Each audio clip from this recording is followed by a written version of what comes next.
atau membeli pakaian barang atau pakaian bekas gitu ya, ini belakangan mulai digandrungi. Namun pemirsa, ternyata terungkap jika pakaian yang dijual sejumlah thrift shop berasal dari luar negeri alias impor yang dilakukan secara ilegal.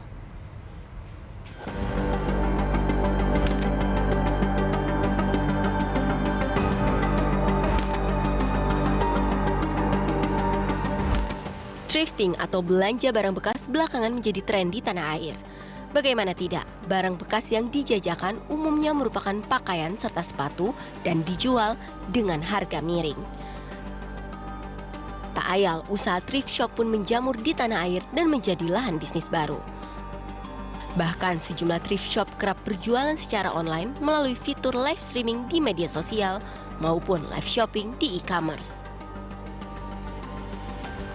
Namun ternyata tren thrifting ini menjadi kontroversi.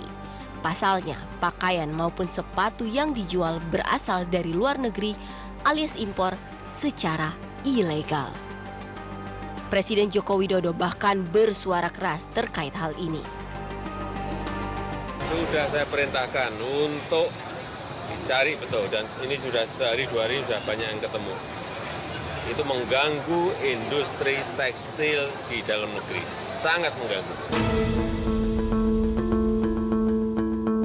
Jajaran menteri terkait pun langsung bereaksi atas perintah Presiden.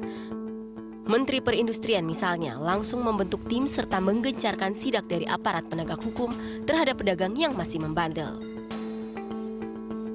Sementara itu, Kementerian Perdagangan mengamankan serta memusnahkan ratusan bal pakaian impor di Pekanbaru Riau.